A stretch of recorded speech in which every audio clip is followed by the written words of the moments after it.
할렐루야. 하나님께서 주신 귀한 하루, 하나님께 예배함으로 출발하는 여러분들을 축복합니다. 기도하겠습니다. 하나님 아버지 감사합니다. 간밤에도 우리를 지켜보아해 주시고 무엇보다도 하루의 첫 시간 하나님께 무릎 꿇고 예배함으로 시작하게 하심을 감사합니다. 하나님, 우리의 하루를 온전히 주님께 맡겨드립니다. 인도하여 주옵소서. 주장하여 주시옵소서. 하나님의 자녀로, 하나님의 백성으로 부끄러움 없이 당당하게 살아가게 하여 주시옵소서. 오늘도 하나님께서 우리에게 부탁하신 선한 뜻을 이루게 하여 주시고 오늘도 우리 주변에 있는 사람들에게 하나님 살아계심과 예수 그리스도의 사랑을 온전히 전할 수 있도록 우리를 붙잡아 주시옵소서. 예수 그리스도의 이름으로 기도하옵나이다. 아멘. 찬송가 288장 찬양드립니다.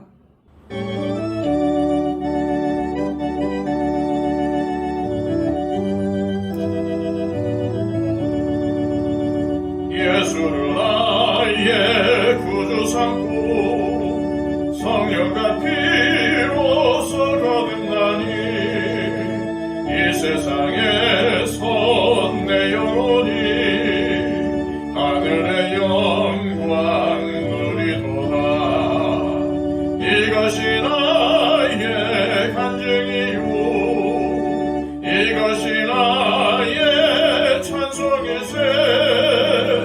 나 사는 동안 끊임없이 구주를 찬송하리로다. 온전히 주께 맡긴 내 영 사랑의 음성을 듣는 중에 천사들 왕래하는 것과 하늘의 영광 보리로다. 이것이 나의 간증이요 이것이 나의 찬송이세.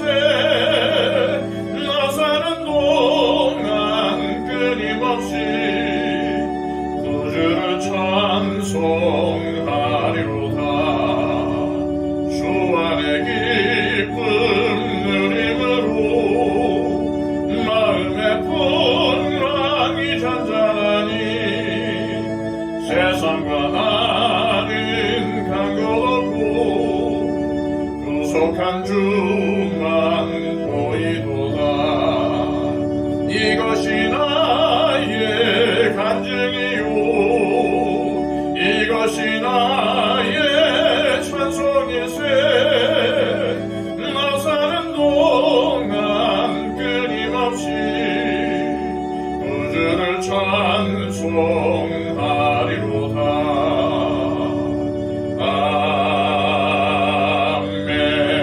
아멘. 이 시간 우리에게 주시는 하나님의 귀한 말씀은 구약성경 이사야 45장 1절에서 13절까지의 말씀입니다. 구약성경 1022쪽입니다. 여호와께서 그의 기름 부음을 받은 고레스에게 이같이 말씀하시되 내가 그의 오른손을 붙들고 그 앞에 열국을 항복하게 하며 내가 왕들의 허리를 풀어 그 앞에 문들을 열고 성문들이 닫히지 못하게 하리라. 내가 너보다 앞서가서 험한 곳을 평탄하게 하며 논문을 쳐서 부수며 쇠빗장을 꺾고 네게 흑암 중에 보화와 은밀한 곳에 숨은 재물을 주어 네 이름을 부르는 자가 나 여호와 이스라엘의 하나님인 줄을 네가 알게 하리라. 내가 나의 종 야곱 내가 택한 자 이스라엘을 위하여 네 이름을 불러 너는 나를 알지 못하였을지라도 네게 칭호를 주었노라. 나는 여호와라. 나 외에 다른 이가 없나니 나밖에 신이 없느니라. 너는 나를 알지 못하였을지라도 나는 네 띠를 동일 것이요 해 뜨는 곳에서든지 지는 곳에서든지 나밖에 다른 이가 없는 줄을 알게 하리라. 나는 여호와라. 다른 이가 없느니라. 나는 빛도 짓고 어둠도 창조하며 나는 평안도 짓고 환난도 창조하나니 나는 여호와라. 이 모든 일들을 행하는 자니라 하였노라. 하늘이여 위로부터 공의를 뿌리며 구름이여 의를 부을지어다. 땅이여 열려서 구원을 싹트게 하고 공의도 함께 돋게 할지어다. 나 여호와가 이 일을 창조하였느니라. 질그릇 조각 중 한 조각 같은 자가 자기를 지으신 이와 더불어 다툴진대 화이스진저 진흙이 토기장이에게 너는 무엇을 만드느냐? 또는 네가 만든 것이 그는 손이 없다 말할 수 있겠느냐? 아버지에게는 무엇을 낳았소 하고 묻고 어머니에게는 무엇을 낳으려고 해산의 수고를 하였소 하고 묻는 자는 화 있을진저. 이스라엘의 거룩하시니 곧 이스라엘을 지으신 여호와께서 이같이 이르시되 너희가 장래일을 내게 물으며 또 내 아들들과 내 손으로 한 일에 관하여 내게 명령하려느냐. 내가 땅을 만들고 그 위에 사람을 창조하였으며 내가 내 손으로 하늘을 펴고 하늘의 모든 군대에게 명령하였노라. 내가 공의로 그를 일으킨지라. 그의 모든 길을 곧게 하리니 그가 나의 성읍을 건축할 것이며 사로잡힌 내 백성을 값이나 가품이 없이 놓으리라. 만군의 여호와의 말이니라 하셨느니라. 아멘. 훌륭한 문학작품이나 많은 관객을 동원하는 영화엔 공통된 특징이 하나 있습니다. 바로 우리의 예측을 보기 좋게 빗나가는 뜻밖의 전개가 숨어 있다는 점입니다. 우리는 보통 어제 일어난 일들을 바탕으로 내일을 가늠하고 오늘 내가 가지고 있는 자원들을 헤아리며 미래를 대비하려 합니다. 그리고 모든 것이 내가 이해하고 예측할 수 있는 범주 안에 있을 때 안도감을 느낍니다. 하지만 온 우주의 주관자이신 하나님께서 세상을 이끌어 가시는 방식은 우리 인간이 도저히 판단할 수도 없고 예측할 수도 없다는 사실을 오늘 본문이 잘 드러내고 있습니다. 하나님은 오늘 본문에서 한 인물을 선택하시고 그를 통해 유다 백성들을 바벨론 포로 생활에서 해방시키시려는 계획을 말씀하고 계십니다. 그는 이스라엘의 뛰어난 장군이 아닙니다. 더구나 경건한 제사장도 아니었습니다. 하나님을 전혀 알지 못하는 이방 나라인 바사, 곧 페르시아 왕 고레스였습니다. 그런데 놀라운 것은 하나님의 이 말씀이 200년 후에 일어날 사건에 대한 예언이라는 사실입니다. 오늘 본문 1절에서 하나님은 이 고레스를 나의 기름 부음을 받은 자라고 부르십니다. 이 선언은 당시 사람들의 이해와 예측을 완전히 산산조각내는 충격적인 말씀입니다. 여러분들도 아시듯 구약시대에 기름 부음은 아무나 받을 수 있는 것이 아니라 하나님의 특별한 소명을 받은 왕이나 제사장, 선지자에게만 허락된 거룩한 의식이었습니다. 그런데 하나님께서 이방 나라의 왕에게 이 거룩한 칭호를 부여하신 것입니다. 이것이 무엇을 의미하는 걸까요? 하나님은 우리가 만들어 놓은 이해나 예측이라는 좁은 울타리 안에 갇혀 계시는 분이 아니라는 사실입니다. 하나님은 민족과 문화, 이념과 시대의 모든 경계를 자유롭게 넘나드시며 당신의 선하신 뜻을 이루어 가시는 온 우주의 통치자이십니다. 그러므로 우리가 하나님을 진정으로 믿는다면 내 생각의 크기로 하나님을 재려는 교만을 내려놓고 하나님의 주권과 섭리를 겸손히 인정하는 것, 그것이 바로 믿는 우리가 해야 할 믿음의 행동입니다. 하나님은 바사왕 고레스의 오른손을 굳게 붙드시고 그보다 앞서 나가시며 험한 곳을 평탄하게 하시고 논문을 쳐서 부수시며 죄일장을 꺾으시겠다고 약속하십니다. 고대 역사가들의 기록을 살펴보면 고레스 왕이 치렀던 수많은 전투에는 참으로 기이하고 절묘한 승리들이 많았습니다. 세상의 역사가들은 그것을 그저 고레스의 뛰어난 지략이나 우연한 행운으로 기록했습니다. 하지만 성경의 관점은 전혀 다릅니다. 역사의 배후에서 인간의 모든 것들을 이끄시는 분, 닫혀있던 굳건한 속문들의 빗장을 친히 풀어내신 분은 바로 여호와 하나님이셨습니다. 이는 오늘을 살아가는 우리에게도 똑같습니다. 우리의 일상에서 만나는 뜻밖의 호의들, 우연처럼 찾아온 절묘한 타이밍, 꽉 막혀 있던 상황이 어느 순간 물 흐르듯 흘려가는 경험들은 결코 단순한 우연이 아닙니다. 그것은 나보다 앞서 가시며 닫힌 문을 여시는 하나님의 세밀하신 인도하심입니다. 그러므로 우리는 그저 눈앞에 보이는 현상만 바라보는 것이 아니라 말씀의 빛을 통해 그 이면에서 묵묵히 역사하시는 하나님의 따뜻한 손길을 발견하는 눈을 가져야 합니다. 그렇다면 하나님께서는 왜 하나님을 알지도 못하는 고레스에게 절대적인 권력과 승리를 안겨주셨을까요? 그 이유가 4절에 기록이 되어 있습니다. 내가 나의 종 야곱, 내가 택한 자 이스라엘을 위하여 네 이름을 불러 너는 나를 알지 못하였을지라도 네게 칭호를 주었노라.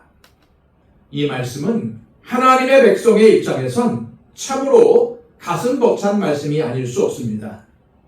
세계 역사를 뒤흔드는 강대국의 흥망성쇠가, 그 중심에서 세상을 호령하는 권력자의 모든 행동이 결국은 하나님께서 눈동자처럼 아끼시는 당신의 백성 이스라엘을 향해 맞춰져 있다는 의미입니다.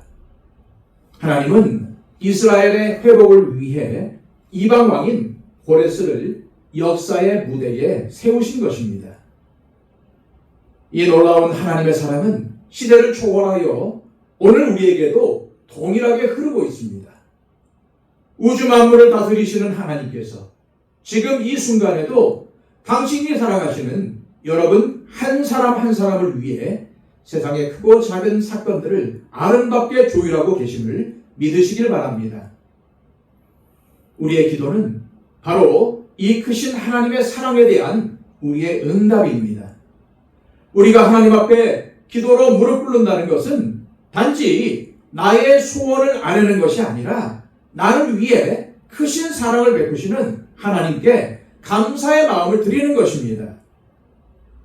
그런데 이사야 45장에는 유독 나 외에 다른 이가 없나니 라는 하나님의 선포가 반복적으로 기록이 되어 있습니다. 고대 시대의 사람들은 여러 신들이 각자의 구역을 나누어 다스린다고 생각했습니다. 빛을 주는 신이 있고 어둠을 가져오는 신이 있다고 믿었습니다. 그러나 사람들이 생각하는 신들은 거의 자연 만물입니다. 그리고 여호와 하나님은 모든 자연 만물을 창조하신 분이십니다. 그러므로 세상 사람들이 생각하는 신들은 모두 하나님의 섭리 가운데 있는 것입니다. 이는 우리의 삶도 마찬가지입니다. 우리의 삶에 찾아오는 따뜻한 빛과 평안의 순간뿐만 아니라 때로 우리가 그 의미를 다 헤아리기 어려운 어둠과 고난조차도 모두 하나님의 섭리 안에 있습니다. 겨울에 앙상한 가지가 있어야 봄날에 찬란한 꽃망울이 맺히듯 하나님은 우리의 인생에 때로는 혹독한 겨울과 같은 고난을, 한여름 폭풍우와 같은 위기를 통하여 우리를 더 깊은 은혜의 자리로, 말씀이 삶의 중심이 되는 거룩한 자리로 이끄십니다. 오늘 본문 9절 이하에서 하나님은 토기장이와 진흙의 비유를 들어 우리를 교훈하십니다. 진흙이 자신을 빚는 토기장이를 향해 왜 나를 이러한 모양으로 만들었느냐고 따져 물을 수 없듯이 피조물인 우리는 창조주 하나님의 우리를 향한 섭리를 이해할 수 없습니다. 신앙은 내 삶의 모든 퍼즐 조각을 완벽하게 이해하고 해석해내는 능력이 아닙니다. 오히려 신앙은 비록 내 삶의 조각이 지금은 어느 자리에 맞는지 알 수 없을지라도 결국 내 인생의 조각들을 모아 가장 아름답고 선하게 완성해내실 하나님의 선하신 손길을 온전히 신뢰하는 것입니다. 하나님은 우리가 우리의 인생에 대한 불평과 불만은 멈추고 겸손히 우리의 주도권을 하나님께 내어드릴 때 비로소 우리의 삶에 진정한 평안을 부어주심을 기억하시길 바랍니다. 오늘 하루 우리에게 주어진 삶의 자리가 어떠하든 그 안에서 역사하시는 하나님의 크신 손길을 믿음으로 바라보십시오. 내 생각의 한계를 넘어 일하시는 하나님께 우리의 마음을 활짝 열고 말씀의 거울 앞에 내 삶을 비추어 보며 기도로 하나님과 깊이 동행하는 복된 은혜가 있기를 소망합니다. 또한 나 외에 다른 이가 없느니라 하신 주님의 말씀을 가슴 깊이 새기며 오직 주님 한 분으로 만족하고 기뻐하는 하루가 되시기를 축복합니다. 이 시간 나 외에 다른 이가 없다 하신 하나님, 세상과 인생 그리고 하나님마저도 저의 좁은 생각과 예측으로 판단하며 살아왔던 교만을 내려놓기를 원합니다. 지금 우리가 이해할 수 없는 어둠과 고난의 자리에 있더라도 주님의 선하신 섭리 안에 있음을 믿게 하시고 토기장이 되신 주님의 손길을 신뢰하며 내 삶의 주도권을 온전히 주님께 내어드리게 하옵소서. 나보다 앞서가시며 우리의 삶을 인도하시는 주님의 은혜를 날마다 발견하는 눈을 주시고 오직 주님 한 분만으로 만족하며 기뻐하는 오늘 하루가 되게 하옵소서. 기도하시기를 바랍니다. 115 기도를 통해서 우리 주변에 기도가 필요한 분들을 위해 간절히 중보해 주시기를 바랍니다. 다 함께 기도하겠습니다.